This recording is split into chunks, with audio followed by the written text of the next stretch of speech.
माथा पीटने से कोई फायदा नहीं। ना डीएलएड की जीत हुई है, ना बीएड की जीत हुई है, ना डीएलएड की हार हुई है, ना बीएड की हार हुई है। किसी की जीत किसी की हार नहीं, कोई माथा नहीं पटके। क्यों माथा पटकेगा भैया? नहीं नौकरी। माननीय सर्वोच्च न्यायालय के फैसले के विरुद्ध जाना मूर्खता है। और माथा पीट के हम क्या कर लेंगे? या डीएलएड वाले बीएड वाले दोनों अपने हैं। 13 तारीख को जो भी हो उसको स्वीकार करें, लेकिन जिसका जो हक है उसका हक मिलना चाहिए। गुरु का दिल क्या कहता है कि होना क्या चाहिए? गुरु का दिल यही कह रहा है कि जिसका हक है उसका हक मिले। 13 से पहले किसी हालत में रिजल्ट नहीं आएगा। अगर 13 से पहले आता है तो समझिए कि सोची समझी रणनीति की चालती।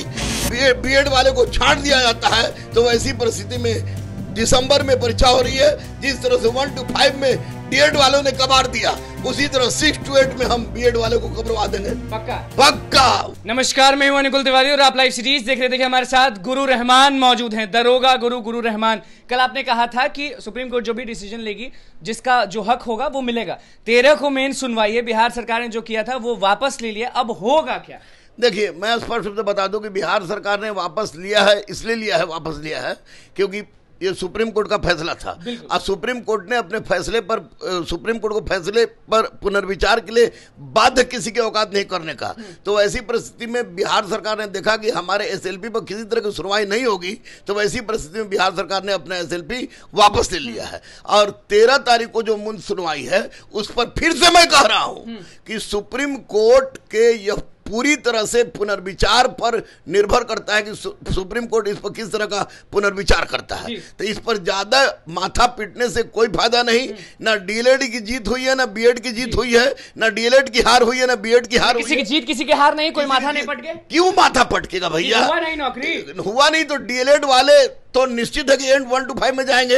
अब रही बात बीएड वाले की, तो अगर इन केस, मैं कह नहीं रहा हूं ऐसा, अगर इन केस बीएड वाले को मौका नहीं मिलता है तो इन केस तो वैसी परिस्थिति में आपको दिसंबर में जो परीक्षा होगी उसमें बीएड वाले के लिए बल्ले बल्ले है। बीएड वाले अभी वर्जन 1 में आप पढ़ाए थे, तो वर्जन 2 में भी पढ़ाएंगे कि नहीं पढ़ाएंगे? 100% पढ़ा रहे हैं और पढ़ा रहे हैं। और बीएड वाले को इस बार बता देंगे, देख रहे बाबू, जितना तू आंसू निकाला अब उतना खुशी निकालो, तुम्हारा हम बीएड में 100% हो जाएगा। और अभी माथा पीटने का कोई जरूरत नहीं, जो होगा वो होगा। बिल्कुल नहीं। माननीय सर्वोच्च न्यायालय के फैसले के विरुद्ध जाना मूर्खता है। और माथा पीट के हम क्या कर लेंगे? या डीएलएड वाले बीएड वाले दोनों अपने हैं, दोनों दोस्त हैं। लड़ाई तो है नहीं, लड़ाई तो है नहीं। ये मामला टोटल सुप्रीम कोर्ट का है। बिहार सरकार ने एसएलपी वापस लिया है। 13 तारीख को जो भी हो उसको स्वीकार करें, लेकिन जिसका जो हक है उसका हक मिलना चाहिए। गुरु का दिल क्या कहता है कि होना क्या चाहिए? गुरु का दिल यही कह रहा है कि जिसका हक है उसका हक मिले। हक मिलना चाहिए। हक मिलना चाहिए। बढ़िया से एग्जाम दिया तो होना चाहिए। हाँ बिल्कुल, हक मिलना चाहिए। नियोजित शिक्षक वाले भी जो हैं, नियोजित शिक्षक वाले को राजकर्मी का दर्जा मिलना चाहिए, मिलना चाहिए, मिलना चाहिए। 13 के लिए इंतजार है या नहीं? बस कुछ समय बाकी है, कुछ दिन 13 के लिए इंतजार कर रहे हैं हम। लेकिन मैं इतना आश्वस्त हूं कि अगर बच्चों के साथ, बीएड वाले बच्चों के साथ नकारात्मक होता भी है तो बहुत आसमान दूर नहीं है।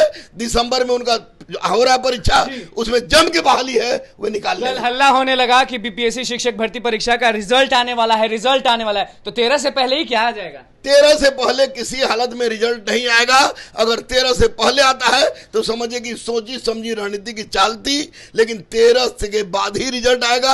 हालांकि सब कुछ तैयार हो गया है, लेकिन ये सुप्रीम कोर्ट के आदेश के अवलोकन के पश्चात ही सब तैयार। मतलब आपने कहा कि बीएड वाले जो परीक्षा दिए उनका भी रिजल्ट है रखा हुआ? हाँ बिल्कुल, डीएलएड वाले बीएड वाले सबका रिजल्ट तैयार है। लेकिन सुप्रीम कोर्ट के आदेश के ऊपर निर्भर करता है कि सुप्रीम कोर्ट कौन सा आदेश देता है। जो आदेश देगा उसी के हिसाब से निकलेगा। पास या फेल तो बीएड वाले हैं ही, रखा हुआ है रिकॉर्ड में, लेकिन बस उधर से आदेश हो जाएगा। आदेश, सुप्रीम कोर्ट के आदेश के बिना कुछ भी नहीं हो सकता है। और मैं तो यही कहूंगा कि अरे बाबू, जो हक के लिए लड़ाई लड़ रहे हो, हक तुम्हारा मिलेगा। अगर इन केस बीएड वाले को छांट दिया जाता है तो वैसी परिस्थिति में दिसंबर में परीक्षा हो रही है। जिस तरह से 1 to 5 में डीएड वालों ने कबाड़ दिया, उसी तरह 6 to 8 में हम बीएड वाले को कबरवा देंगे। पक्का पक्का वादा। एक लाइन आपने कहा कि अगर 13 तारीख से पहले आता है रिजल्ट तो कुछ गड़बड़। हाँ बिल्कुल, 13 तारीख से पहले रिजल्ट आता है तो इसका मतलब कि जानबूझ के नौटंकीबाजी हो रही थी कि सुप्रीम कोर्ट जाए वहां जाए वहां जाए वहां जाए, कि सब कुछ मतलब नहीं है। चलिए देखिए, दरोगा गुरु गुरु रहमान हमारे साथ मौजूद थे। आप भी जान हैं कि बीपीएससी शिक्षक भर्ती पे लगातार आवाज उठा रहे थे और आज साफ कह दें कि अगर 13 तारीख से पहले रिजल्ट आता है तो सारा चीज जो है वो नौटंकीबाजी है। बीएड के लिए, डीएलएड के लिए और नियोजित शिक्षकों के लिए क्या कुछ बोले हैं, सीधे कह रहे हैं कि जिसका जो हक होगा वो जरूर मिलेगा। और अगर बाई चांस, कह नहीं रहे, अगर 1% जो है कि मान लीजिए किसी का नहीं होता, किसी कारण से सुप्रीम कोर्ट आदेश देता है और नहीं होता है, तो भैया वर्जन 2 है दिसंबर में, वहां कबार दीजिएगा। गुरु रहमान क्या कुछ करे थे वो आपने सुन लिया। तो बस लाइव सीरीज के साथ बने, मैं चैनल को सब्सक्राइब करें। धन्यवाद।